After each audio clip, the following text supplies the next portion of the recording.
1981, 35 years ago, the first AIDS cases were reported. I remember it, and so does our next guest, John-Manuel Andriote. John, welcome. Thank you.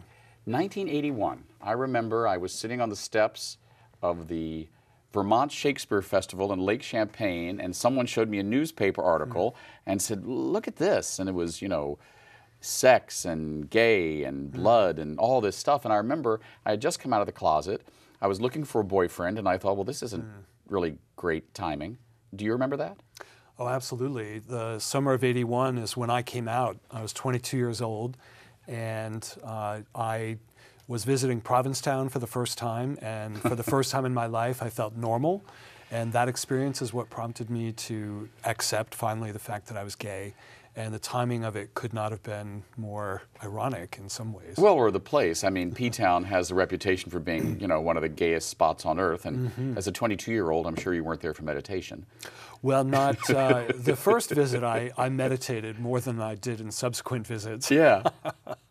So, you know, you have written a seminal book called Victory Deferred, How AIDS Changed Gay Life in America. I mean, without exaggeration, possibly only Randy Schultz's book, The Band Played On, has had more of an impact on the narrative of AIDS. You know, you and I met when you were writing for The Advocate, and you were living here in California. And over the last 3 decades, you have covered AIDS, HIV more and better and in a more personal way than most anyone I know. Because you discovered you were HIV positive when? 2005. And how did that change the nature of your reporting? Well, that's a good question, because in 2005, when I had a positive HIV test as part of my routine annual checkup, I was completely caught off guard. At that point, I had been testing negative for 17 years, and suddenly the story that I had written about as a reporter was now my own story. That, you know, I had spent 20 years documenting and sharing other people's stories, and now the choice was presented to me. Am I going to be open and frank and honest about having HIV myself, or am I going to go into a closet about it? And that was not an option. So the way that it changed my writing about HIV is it made it more personal, because now I was writing from a first-hand account of my experiences. Now, you said, of course, and obviously your body of work proves it, you decided not to stay in the closet as an HIV-positive man. But I imagine there were a few weeks or a couple of months where you thought, what is this about?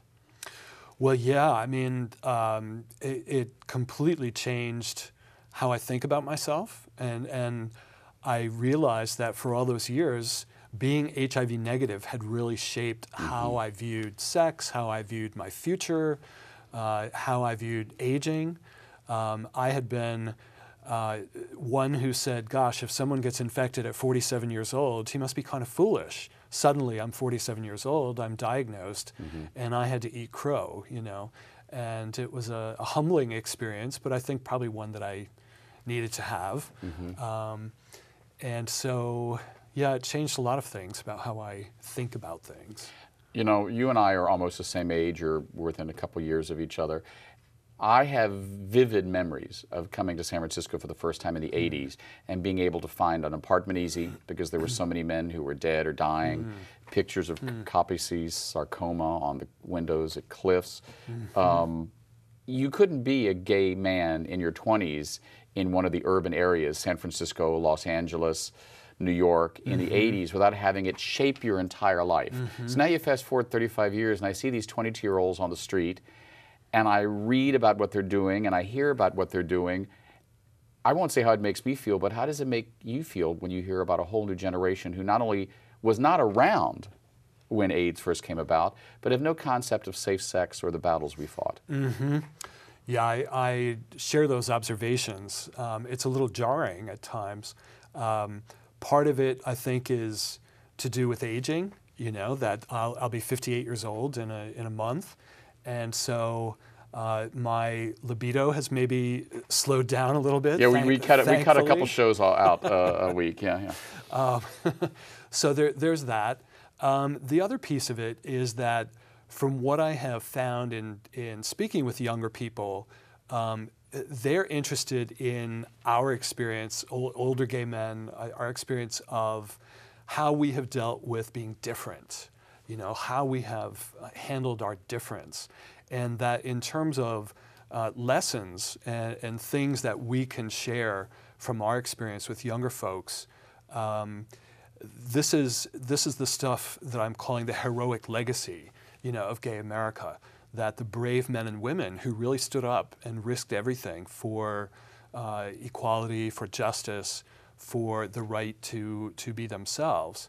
And I think there's a really powerful story there that crosses generations, but it's partly up to us, older folks, to share the pride, to frame it as a positive story. It's not so much we suffered, we died, all those things are true, but like with 9/11, you can focus on the devastation and the death and the horror, and those are very real. Or you can frame the story in terms of the heroism and the amazing things. Well, you've used the word heroic, heroism, hero a couple of times. It reminds me of all those medieval tales about the hero's journey. Do you see those age years as heroic? I see, looking back at them, yes, I really do. I really think that Victory Deferred, I have described it as documenting the heroic actions of people under duress, really facing homophobia, facing a deadly plague, all the most horrible things. Yeah, I remember Armistead Maupin, author of Tales of the City, who's been a guest on this show, said during the midst of the beginning years, the AIDS epidemic, if non-gay America one day saw every gay person turn purple for a second, they'd be stunned about the gay people in their midst. And he says AIDS turned us purple. So there was a whole generation of people who came out as gay and came out as having AIDS or dealing with AIDS in the same moment. Do you think anyone, excluding you, has really documented that period, that legacy? Are we still too deeply in it since AIDS still is with us? Well, that's a good question. Randy Schultz documented the first 6 years of the now 35-year epidemic. And, I have liked to say that I sort of picked up where Randy left off and carried the ball forward. And when I updated Victory Deferred for a second edition in 2011, I brought the story up to that point. So that's already 5 years ago, and so much has changed in such a short time. So do you now need to do another update to Victory Deferred, How AIDS Changed Gay Life in America? Well, I don't think that I'm going to do another update to that book, but the book that I'm working on right now, Stonewall Strong, I describe as a bookend to Victory Deferred, in that Victory Deferred documented the organizing, the building of the movement because of AIDS. And Stonewall Strong is more looking at what we've learned about ourselves, our resilience, our courage, our bravery and creativity. So I don't think I'll be doing another edition of Victory Deferred. Right.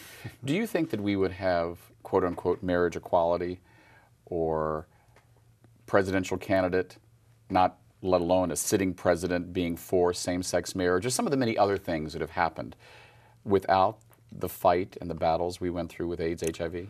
No, I don't. And partly because AIDS really brought so many people out and so much money and support into the political movement. John D'Amelio, historian, says that AIDS really built the gay political movement. And I think because of our organizing in response to AIDS and bringing a lot of supporters, family, friends, coworkers, neighbors, our allies to our side, that we really built this momentum that led to. I'll ask a more pointed question because I've been aware of it a lot this year. I've had to ask myself a lot of questions, not only as a gay man, but as a white man, seeing the growing Black Lives Matters movement and what's been going on, and seeing in that a lot of similarities between the early years of AIDS, HIV activism. Do you think Black Lives Matter also owes a bit of its activist stance to Queer Nation and ACT UP? Well, one interesting thing is how movements build upon each other. And I was just discussing this very thing yesterday with someone, how the gay movement learned from the Black civil rights movement. And part of it was that there was Martin Luther King and Malcolm X. There was the coat and tie activist, and then there was a street activist. And it was the same exact thing. And tensions between the coat and tie activists and the in-your-face activists. Absolutely. And those tensions played out in Washington, especially where I lived for a long time, where you had the national LGBT organizers, activists, with the National Gay and Lesbian Task Force, Human Rights Campaign, and those are the folks who sort of live and breathe policy and, the wonky ones. The wonky ones. And there was sometimes, especially in later years of ACT UP, real tension and animosity between them. But both of them really served their purpose. Right. We've been speaking with John-Manuel Andriote. In the next section of our conversation with John, we're going to talk about his new work, Stonewall, and about resilience in the gay community, and also something not about AIDS, HIV, a kid's book, Wilhelmina Goes Wandering. We'll be right back with John.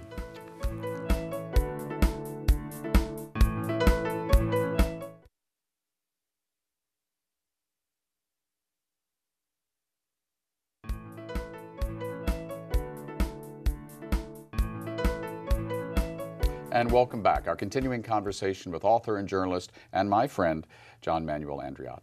So your new book, which comes out next year, called Stonewall Strong, is described in the press materials you sent as a book on gay resilience. Resilience is one of those words lately that seems to be the catchphrase. What do you mean by resilience, and specifically what do you mean about gay resilience? Well, what I mean by resilience is sort of an emotional and psychological strength. And I use a term that I haven't read in the behavioral literature that I describe as conscious resilience. Having survived challenging experiences, traumatic experiences, such as the AIDS epidemic, what we learn about ourselves is our capacity to survive and to continue going. Resilience really lies in the story we tell ourselves about our experience, how we frame our experience, what we tell ourselves about our suffering. Whether it's a message of I'm a victim, I deserve this, I don't deserve better. That's one way of responding. Right. Another way is to say, a la Gloria Gaynor, I will survive as long as I know how to love. I've been down this road, I've been challenged, I've picked myself up, and I've kept going. And knowing that about ourselves and claiming that, I think there's real power in that. You started, or first wrote, Victory Deferred, How AIDS Changed Gay Life in America, as a man who is HIV negative. And then you updated it as the man who is HIV positive. Would you have written Stonewall Strong if you were still HIV negative? That's a good question. I think that I might have, but the book really did emerge out of my own experience of thinking about my own resilience and what it has taken to get to that point of health and so forth. And the title of the book, Stonewall Strong, is kind of a double entendre. Obviously, there's Stonewall, the Stonewall riots and all that. But for me, as a New Englander, someone who has moved back to New England, I have really found, I did a story 2 years ago for Earth magazine. It was a cover story about New England's stone walls.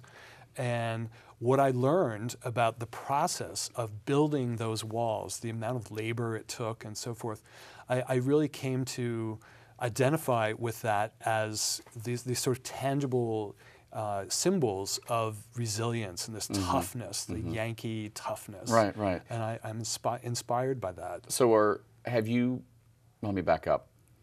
Do you have a stone wall, and how did you build it? I don't have a stone wall that I built, but I have a garden in a community garden plot in the backyard of Samuel Huntington, who's one of the signers of the Declaration of Independence. And there's an amazing stone wall behind it. And just beyond that stone wall is the oldest burying ground in Norwich, Connecticut, which was founded in 1659. So in that graveyard are the remains of soldiers of the American Revolution. And I also find that connection to history to Right. be incredibly inspiring. You know, I'm just laughing at myself because being a literal Yankee, you went right for the "Do you have a stone wall?" I was talking metaphorically, but but I love that story, and that's amazing because it reveals, you know, something that we both share, which is a love and respect for the importance of history. But metaphorically, what is your stone wall? What is it that keeps you protected and also projects resilience?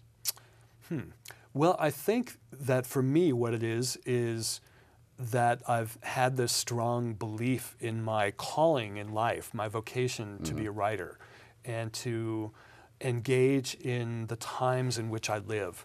And that's why, even at this age, journalism is still, I can't imagine anything else that would so pull together all the things that I am good at, that I'm interested in, my curiosity, my ability to, you know, to write. And I think that have found strength in reminding myself of my commitment to live, you know, according to what I believe I'm called to be. Well, I mean, it is good that in an age of tweets, not everyone who's writing is a twit. So I'm kind of glad that there are still serious journalists around. But you know, I have to come to this because I love this. Maybe it's because I've always loved children's book and grew up with C.S. Lewis. You've been writing about AIDS, HIV. You've been writing about the legacy of LGBT resilience. But then we have here Wilhelmina Goes Wandering, based on a true story about a cow in Connecticut. Where did this come from? Well, the journalist in me, of course, I was reading newspapers, and in 2011, I started reading little news accounts in the local newspapers in Connecticut of a runaway cow in Milford, Connecticut, who for 5 months was seen traveling around the area with a herd of deer, and, and was mistaken for a bull because Angus bulls don't have horns. And the deer taught her to travel at night, so the animal control people only saw this black cow at night with no horns. They thought that she was a bull, a castrated bull. They couldn't see her udder, so they thought she was a he, and they called her Waldo. And when they tried to capture her the first time, and she broke out of the steel pen, they realized he was a she and renamed her Wilhelmina. And I thought, this is an amazing story. I mean, you can't make this up. And so I took the facts of the story, like a good journalist, and kind of reimagined the story. What were the animals talking about with each other? What happened to Wilhelmina after she was finally captured and taken to an animal sanctuary? And so what I imagined is that she was taken to Betty's farm, and Betty is a kind old Scottish farmer lady who knows the Angus breed from back in Scotland. And there's an illustration in there where the Wilhelmina and Betty first meet, and they look in each other's eyes, and they recognize a kindred spirit. And Betty is this wonderful, you know, white-haired woman. She's kind of a free spirit herself. And you know, of all the things that I've written, I love this book. All right, so just listening to the description, I haven't read it yet. You presented it with me today, but I love children's book. The first thing it made me think of was this coffee cup that I have at home. My husband and I have a thing for raccoons. Anyway, someone gave us a coffee cup once, and it has all these raccoons on it, but then also next to the raccoon is a pig with a mask over his eyes because he thinks he's a raccoon. And I always thought that was so cute because it was, to me, something about how we can be what we want to be. I mean, is Wilhelmina a transgender cow? Is she coming out? Is there a level here of a story about LGBT identity, or am I just reading too much into your description? No, you're not at all. The interesting thing for me about this book, and the Family Equality Council has adopted Wilhelmina on its book nook for elementary age kids. It doesn't mention LGBT, it doesn't mention HIV. She's not transgendered, she's very much she's a cow. A girl cow, a female cow. But it's about being different and realizing that, boy, these deer have these nice, sleek, slender legs, and they're svelte, and I weigh 800 pounds, but yet they still accept I me. feel, and well, so there's a story here. She feels like a deer, but the deer have to accept her. No, she feels like a cow, but she realizes that they accept her as a cow, that she doesn't have to be a deer, that she's the one who has to learn to accept herself after she realizes that she's already accepted and loved. And then the last scene is where Daisy the doe, her best friend, comes to visit her at Betty's farm. And the gate is open and the pasture has been open since Wilhelmina arrived. And Betty's approach has been, you know, that love should be the thing that binds us, not a fence. So you're free to go anytime the gate is open. And Wilhelmina says, you know, I don't want to run away. I feel accepted and loved, you know. And so love is the thing that helps her accept herself. You've become a sentimentalist, or maybe you always were. Well, really this book is the distillation of all of my politics and all of my views, you know, kind of boiled down. And I've been blown away by the response that I've had to this book from teachers and librarians and parents and grandparents, and it's been amazing. Yeah, but have you been banned by the Family Research Council yet? I mean, you know, that's when you know you've, right? You know, banned in Boston or something. Yeah. Well, I may have been banned by them, but that doesn't matter to me. It's just been an amazing experience for me as a middle-aged gay man with no children, to find myself sitting in these elementary schools around Connecticut in a gym with 300 little kids sitting on the floor, and there I am sitting in front of the room in a rocking chair. They always seem to put me in a rocking chair. And reading them this story, and I see teachers with tears in their eyes. Wow. You know, it's just so moving. It's been wonderful. Well, it's also been wonderful seeing you again and talking to you. Thank you, John. My pleasure. Always wonderful to see John. It's been way too long. Let's not make it this long next time. Author of Victory Deferred, How AIDS Changed Gay Life in America, Victory of the Upcoming Stonewall Strong, and my new favorite book, author of Wilhelmina Goes Wandering, about a very courageous cow. Good night. Moo.